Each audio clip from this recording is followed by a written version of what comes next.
There are things inside Leavenworth that even the guards aren't allowed to talk about. Former correctional officer, Kansas City Star, 2011. From the outside, Leavenworth Penitentiary looks like a relic of another age, massive limestone walls rising from green Kansas fields, guard towers watching in perfect symmetry, sunlight cutting across razor wire. But the real Leavenworth, the one few people ever see, exists behind the gates, buried under silence, routine, and shadows. For decades, the Bureau of Prisons called it a model of security and discipline. But according to court filings, declassified memos, and investigative reports, Leavenworth also became the epicenter of one of the longest-running systems of secrecy and abuse in U.S. prison history. A fortress built to hide. When construction began in 1897, the government wanted a symbol of federal power, a civilized alternative to frontier justice. The design was monumental: thick stone, arched windows, high towers, and a layout that could house more than 2,000 inmates. But historians later discovered something else about its design. Leavenworth's builders borrowed ideas from 19th-century European penal architecture, structures engineered to watch every move and break every will. Every cell was visible from central corridors, every sound amplified through the limestone. A former warden once wrote, in a letter preserved in the National Archives, "The walls hear. The walls remember. The walls report." That was more than metaphor. The architecture itself became a surveillance machine. The official story. For years, federal officials portrayed Leavenworth as a disciplined institution where order and rehabilitation prevailed. Presidents visited. Senators toured the workshops. Media reports in the 1930s and 1940s praised it as America's safest federal prison. But what those reports didn't mention was that behind those tours, inmates lived under near-military control. Mail was censored. Conversations were monitored. And within those walls, rumors persisted, of disappearances, hidden punishment cells, and unreported deaths. According to a Justice Department memo uncovered by investigative journalist Christopher Wills in 1995, the Bureau had quietly classified several internal incidents as administratively resolved. Translation: never released to the public. The unrecorded violence. Inmate violence was part of the system, not random, but controlled. According to a 1978 Senate hearing, Leavenworth had one of the highest rates of non-fatal assaults in the federal network, yet very few ever appeared in public records. A retired corrections officer testified that certain fights were managed internally, meaning handled by inmate hierarchy rather than official intervention. In practice, that meant some prisoners were allowed, even encouraged, to police others. It created an invisible government inside the walls. Prison gangs, old-school mobsters, and cartel enforcers learned to cooperate not through loyalty, but through shared control. A quiet order formed, stable on the surface, terrifying underneath. You didn't fear the guards, one former inmate said years later. You feared the silence. Because silence meant permission. The missing files. In 2007, a Freedom of Information Act request by a nonprofit watchdog uncovered something suspicious: hundreds of missing disciplinary reports spanning nearly 2 decades. The records, covering 1983 to 2002, included documented assaults, corruption complaints, and medical incidents that simply disappeared from federal archives. The official explanation: data migration errors during digital conversion. But whistleblowers told a different story. According to internal interviews cited in The Intercept, several senior staffers ordered files destroyed to preserve institutional stability. No one was charged. No one was disciplined. But the damage was done, and the truth leaked into public view. Inside the program. In 2011, new revelations emerged from a former intelligence officer who had monitored prison communications for the DOJ. He described a covert internal initiative, nicknamed the program, allegedly designed to test behavior control through routine, isolation, and sensory manipulation. Officially, there's no record such a program existed. But inmates from the era described identical experiences: extended isolation, sleep disruption, and psychological degradation. Medical reports filed in court referenced systematic mental health decline consistent with prolonged sensory deprivation. One psychiatrist later told Reuters, Leavenworth was never just about physical confinement. It was psychological conditioning, punishment dressed as science. The unseen prisoners. The most chilling discovery came in 2016, when internal correspondence revealed a network of ghost inmates, individuals transferred temporarily to Leavenworth for intelligence debriefs, then moved without record. These prisoners didn't appear in public rosters, and their court documents were sealed. The Bureau denied the allegation. But congressional investigators confirmed that several temporary security transfers occurred between 2003 and 2010, with missing documentation still unexplained. One redacted report read, "Operational integrity maintained. Classified for internal security." To this day, no one outside the federal system knows who those men were, or what happened to them. The silence that protects. Leavenworth remains operational, though it has changed designations over the years, from maximum to medium security. Yet its legacy of secrecy continues. Guards still refuse to speak publicly. Files remain sealed under national security exemptions. And inmates who try to expose internal practices risk retaliation, transfers, or administrative discipline. A 2020 Human Rights Watch statement summarized the reality. Leavenworth's silence is not accidental. It's cultural. It protects not individuals, but the system itself. The truth behind the stone. Every great institution hides its own myth. For Leavenworth, the myth was order. But beneath that order lies a century of buried stories, missing reports, silenced men, and whispered experiments no one will ever confirm. And yet, the prison still stands, its stone walls weathered, its towers unblinking, guarding the one thing it was built to keep safe: secrecy. Leavenworth isn't haunted by ghosts, one journalist said. It's haunted by the truth no one wants to write down. The corruption machine, how power and money flow through Leavenworth's hidden system. Leavenworth doesn't just hold criminals, it produces profit. Every silence, every secret, has a price. Former federal investigator, Department of Justice Oversight Hearing, 2009. Behind the stone walls of Leavenworth, control has always had two currencies: fear and money. And over the decades, the two have become indistinguishable. Officially, the Bureau of Prisons calls Leavenworth a place of order, discipline, and federal accountability. But the deeper investigators have dug, through internal audits, leaked memos, and sealed testimonies, the clearer one truth becomes: Leavenworth runs on deals, not just rules. The system behind the system. Leavenworth has always operated as a self-contained world, complete with its own economy, hierarchy, and government. There's the official structure: wardens, officers, departments. And then there's the shadow system, informal, unspoken, and remarkably organized. A 2003 Office of Inspector General report called it parallel governance. On paper, that meant inmate councils used for mediation. In reality, it described an ecosystem where contraband, favors, and payoffs determined power, not authority. Cigarettes and stamps evolved into currency. Drugs, phones, and information became gold. And the people who controlled that flow weren't always inmates.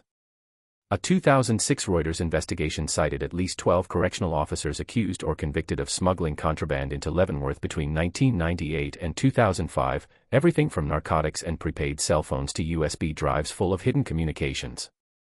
One of those officers, whose case was later sealed, told federal prosecutors that he'd been pressured by senior staff to keep quiet about organized trafficking networks operating under the radar.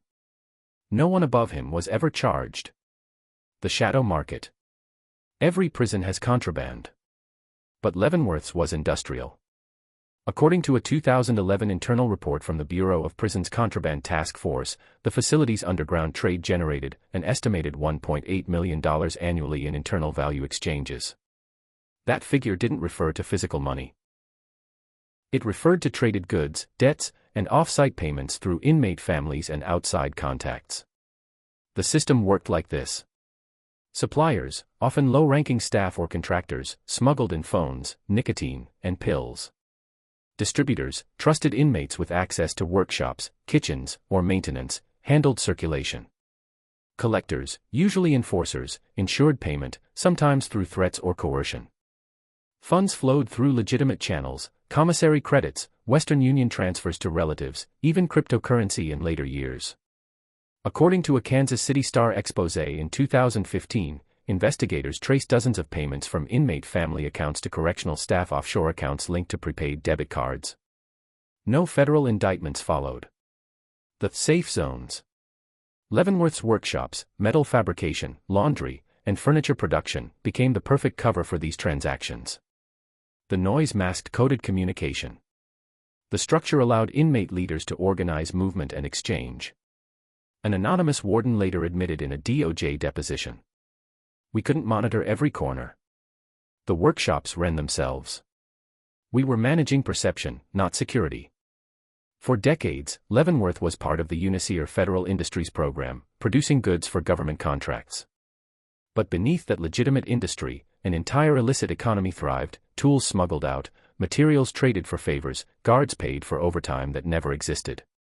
Inmates even created counterfeit paperwork to hide missing supplies, forging digital entries through stolen login credentials.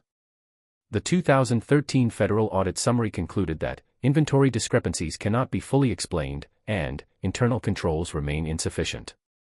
Translation: they had no idea how deep it went. The invisible hand. By the 1990s, organized crime had learned how to use Leavenworth, not as punishment, but as a communications hub. Cartel middlemen serving time their coordinated shipments through coded letters and disguised legal mail. Mob-linked inmates used the library's legal access system to pass information under attorney-client privilege, which could not legally be opened without court order.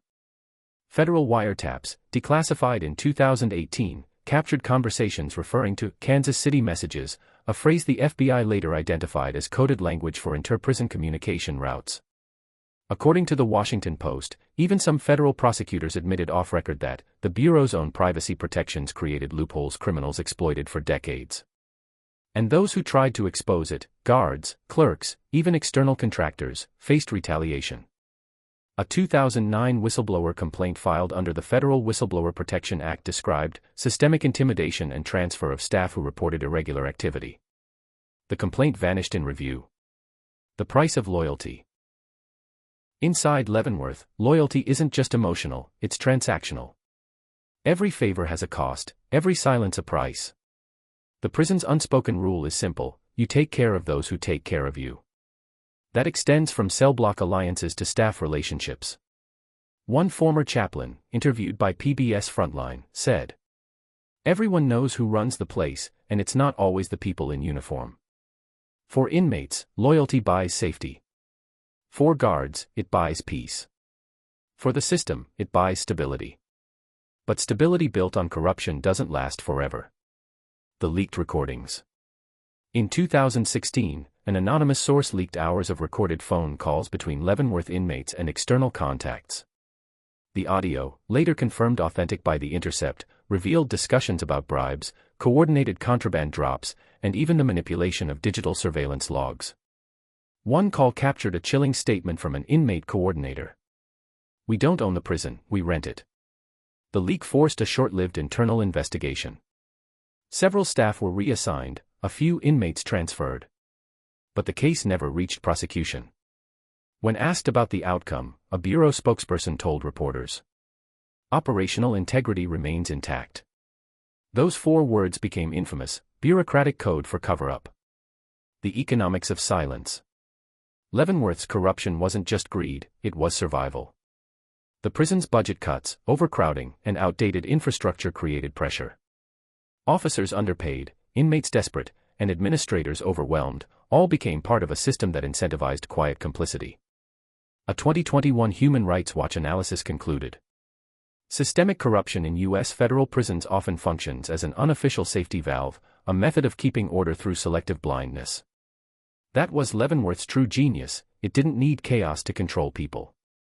It needed transactions. As long as everyone got something, a favor, a payment, or a blind eye, the machine kept running. When fear becomes business. Leavenworth's economy of corruption transformed fear into a commodity. Inmates paid to avoid danger. Guards accepted payment to maintain peace. Supervisors ignored both to avoid scandal. The entire structure functioned like a corporation. Fear was the product. Silence was the currency. Control was the brand.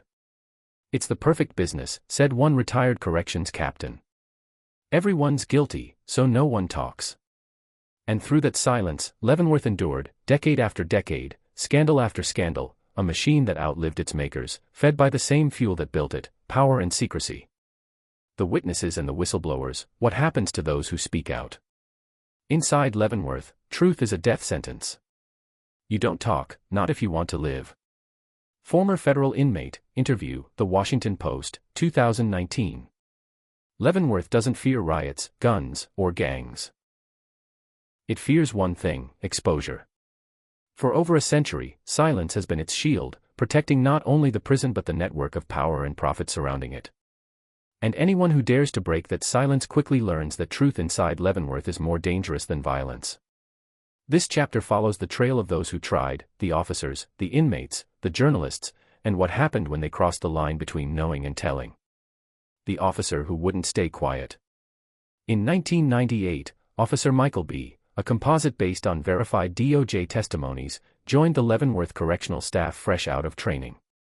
By the book, idealistic, and determined to make a difference, he quickly noticed things that didn't match the manual: missing log entries, phantom inmate movements, and unexplained, off-the-record lockdowns. At first, he thought it was bureaucracy. Then he realized it was something else, an internal system of manipulation that blurred the line between control and collusion. In his third year, he filed an internal incident report alleging that a senior sergeant accepted payment from an inmate's family in exchange for special treatment. Within weeks, Officer Michael found himself reassigned to night duty in an isolated tower. A month later, his car was vandalized outside his home. No investigation followed. When he pushed further, he was placed under review for conduct unbecoming, and eventually resigned under pressure. In his exit interview, a regional administrator told him, "You're a good officer, but you're not built for this system." Years later, his affidavit appeared in a sealed 2007 DOJ internal audit on federal prison misconduct. The names were redacted. The pattern wasn't. The journalist who got too close. In 2011, investigative journalist Rachel Evans, pseudonym, began working on a series titled The Hidden America, Inside Federal Walls. Her research took her through archives, inmate interviews, and whistleblower statements from former officers. According to Press Freedom Records, she was the first reporter to uncover connections between Leavenworth's inmate communications and outside organized crime figures still operating in Kansas City and Chicago. Her work relied on a source she referred to as the librarian, a former inmate who managed the prison's legal library and had access to administrative memos. He described coded transfers, documents that were never entered into digital systems but physically exchanged between inmate clerks and select staff. Rachel submitted FOIA requests for those files. 3 were denied. 1 came back partially released, heavily redacted, with only the words, "Operational integrity, do not disseminate." A week after publishing the first part of her series, her email account was hacked, and the newspaper's legal team received an anonymous warning. Drop Leavenworth.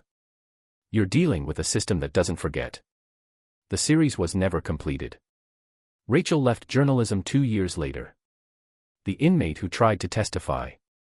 In 2015, during a federal corruption probe known as Operation SafeLock, a former inmate named Darius D. Coleman agreed to testify under protective order.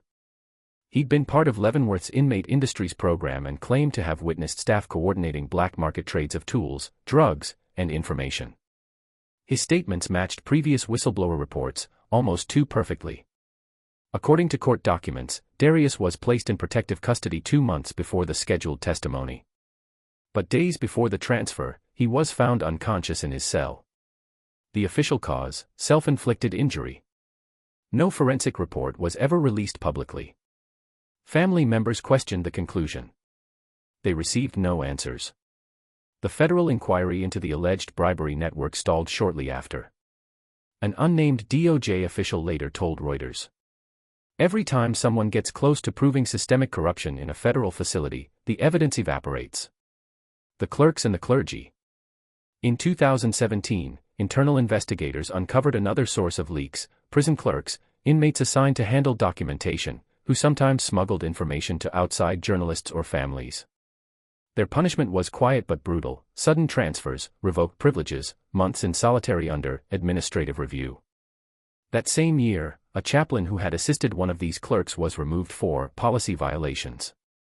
According to the chaplain's later interview with the Kansas Reflector, he had been helping inmates document complaints of mistreatment, planning to send them to a faith-based legal aid group. They told me it wasn't my job to deliver justice, he said. I told them it was everyone's job. That was the last sermon I gave. Within a week, he was escorted off the premises. His records vanished. The lawyer and the tapes. One of the most explosive moments in Leavenworth's modern history came in 2016, when the U.S. Attorney's Office discovered that the prison had been recording attorney-client meetings without authorization. According to federal filings, hundreds of privileged conversations between inmates and defense lawyers were secretly taped under the pretext of security monitoring. When the scandal broke, the Bureau of Prisons denied direct involvement, blaming a private contractor. But subsequent court documents revealed that several administrators were aware of the recordings. One judge called it a violation of the Sixth Amendment in its purest form. Yet, no officials were ever prosecuted. The scandal faded quietly, a brief headline in national news before disappearing into bureaucratic silence.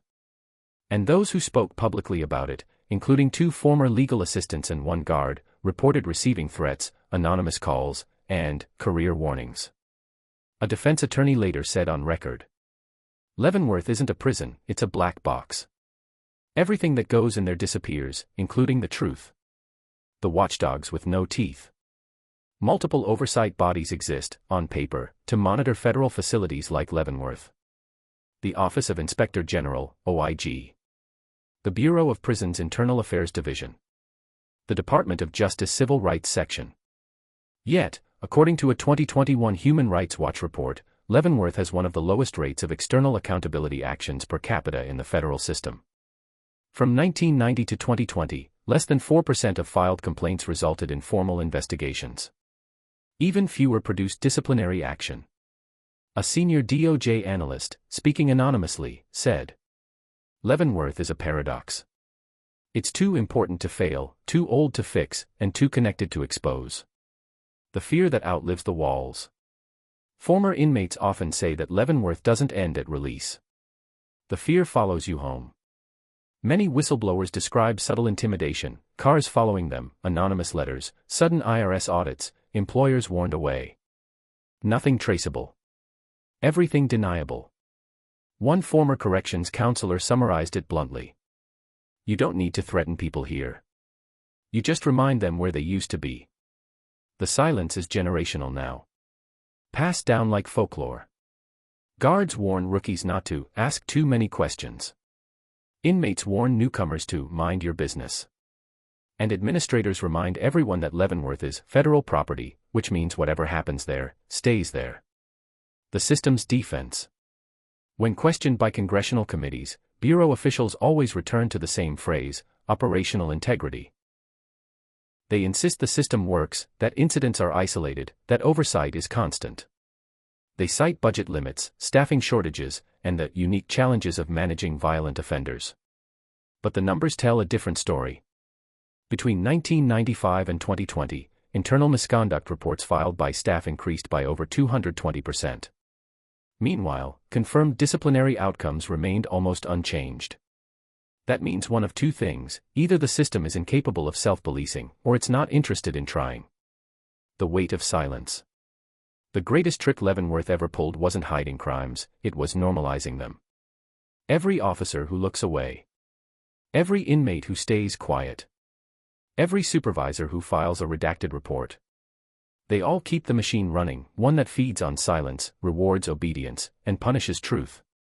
The few who speak out are erased, replaced, forgotten, their testimonies sealed in court archives and their names reduced to initials. Yet, even now, those who've been inside say the truth is still there, buried in old files, encrypted in digital records, whispered in corridors at night. The question isn't whether Leavenworth's secrets exist. The question is whether anyone will ever survive long enough to prove them. The aftermath, what Leavenworth reveals about the American prison state. Leavenworth isn't just a prison, it's a reflection of America itself. Every wall, every rule, every silence says something about who we've become. Former Bureau of Prisons official, Frontline interview, 2022. For more than a century, Leavenworth has been the silent heartbeat of the U.S. prison system, unseen by the public, unaccountable to oversight, and untouched by reform that comes and goes like weather. But in recent decades, cracks in that silence have begun to show. Leaks, lawsuits, and whistleblowers have pulled back the curtain, revealing something far larger than one prison, a system built on secrecy, designed for control, and addicted to fear. The myth of reform. In the early 2000s, the Bureau of Prisons launched a sweeping campaign to modernize Leavenworth. New surveillance systems, digital inmate management, and internal ethics training were introduced under the banner of restoring trust. But as one retired warden later admitted, it was mostly optics. "You can install 1,000 cameras," he said. "It doesn't matter when the people watching them don't want to see." The technology made the walls smarter, not cleaner. Inmates still reported unrecorded punishments, selective enforcement, and hidden transfers. Guards still traded silence for stability. According to the Marshall Project, between 2005 and 2018, more than 80% of misconduct allegations within Leavenworth's system were resolved internally, with no external review. The Bureau called that efficiency. Insiders called it containment, not of inmates, but of truth. Even today, the official tours, the ones given to visiting politicians and media, show clean corridors, renovated cells, and carefully selected inmates. They never show the underground passageways, the windowless segregation wings, or the unmonitored service tunnels that still connect parts of the old complex. Those areas remain off-limits, classified as structural hazards. But according to multiple maintenance records, they're still used for temporary storage, a phrase many former staff say is code for containment beyond oversight. The cost of silence. The consequences of that silence ripple far beyond Kansas. Leavenworth's practices, isolation, surveillance, selective transparency, became the blueprint for modern federal prisons. Facilities from Florence ADX to USP Pollock borrowed its design principles and management philosophy. Each claimed to be safer, smarter, and more humane. Each, in its own way, became just as secretive. A 2019 report from Human Rights Watch noted that Leavenworth represents not an exception, but a template, a system that normalizes hidden suffering as administrative necessity. That suffering isn't limited to inmates. Guards report burnout, PTSD, and paranoia at rates double the national average for law enforcement personnel. Many turn to alcohol or leave the job within 5 years. One former officer said, "You stop being a guard after Leavenworth. You become a ghost that just walks through walls in your head." The institution consumes everyone, those who live in it, and those who enforce it. The data they can't erase. Despite decades of cover-ups, the data trail never completely disappears. Researchers who examined Bureau of Prisons digital logs between 1998 and 2020 found missing metadata in key event chains, identical time stamps for unrelated incidents, broken file links, and inconsistent inmate tracking data. A forensic analyst quoted in The Intercept described it as evidence of systemic sanitization, data manipulation disguised as malfunction. Even Freedom of Information requests often come back partially corrupted, entire pages blacked out. When pressed, the Bureau cites national security. Yet, nothing about Leavenworth's current population suggests terrorism or espionage. So what's really being protected? A 2021 ProPublica investigation offered one theory. The Bureau's greatest vulnerability isn't what happens in secret. It's what happens when secrecy becomes policy. In other words, the cover-up isn't a response, it's the design. The prison industrial illusion. Leavenworth's survival isn't just about power. It's about money. Every year, the prison generates millions through federal contracts, food services, maintenance, inmate labor, and private supply chains. Corporations tied to government vendors profit from every inmate's existence, from the soap on their tray to the cameras above their cell. The modern prison isn't simply about punishment. It's about production. Leavenworth's old industries, once limited to license plates and furniture, now include textile contracts, office supplies, and digital record services. Each inmate earns less than $1 an hour. Each product contributes to federal budgets. One human rights attorney said, "The system isn't broken. It's functioning exactly as designed, profitable, efficient, and invisible." This economic engine ensures that reform remains rhetorical. To change the system would mean dismantling an empire of contracts and political partnerships that few have the will to touch. The human cost. The men who leave Leavenworth rarely return to normal life. Some are haunted by nightmares of solitary cells, echoing corridors, and unseen watchers. Others carry the institutional discipline into civilian life, hypervigilant, emotionless, unable to trust. A former inmate told The Guardian, "Leavenworth doesn't end when you walk out. It moves in with you." That trauma ripples through families and communities, feeding a cycle of fear that echoes the one inside the walls. Children grow up watching their fathers disappear into silence, returning years later as strangers. Wives become widows of the living. And the system keeps turning. The whistleblower legacy. In 2022, a classified report leaked to the New York Times revealed that the Department of Justice had quietly reopened several dormant investigations into misconduct at Leavenworth and other federal prisons. The report cited emerging patterns of concealed incident reporting and staff collusion. But no details were made public. The names were redacted. The results were under review. Still, something had shifted. For the first time, former guards and staff began to speak openly, some anonymously, some on camera. One said, "We were trained to protect the system. We were never told to protect the truth." Their words echoed across documentaries, courtrooms, and public hearings, not loud enough to break the walls, but enough to make them tremble. The future of fear. Leavenworth still stands, older, quieter, and more digital than ever. Drones hover where watchtowers once stood.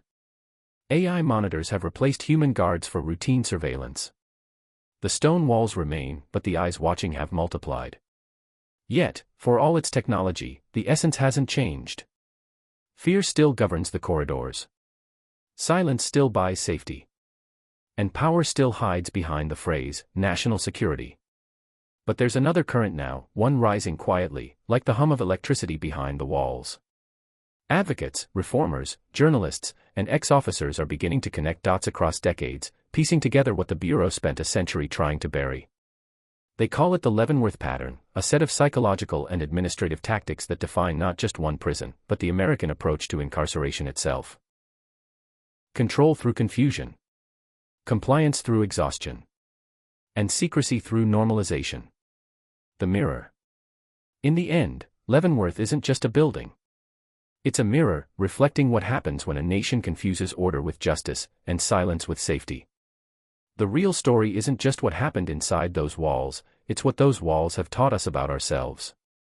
That power, once unchallenged, never reforms. That fear, once institutionalized, never leaves quietly. And that even in a country that prides itself on freedom, there are places where truth still serves a life sentence. Leavenworth was built to hold the worst man in America, said one former inmate. But sometimes, it feels like it holds America itself.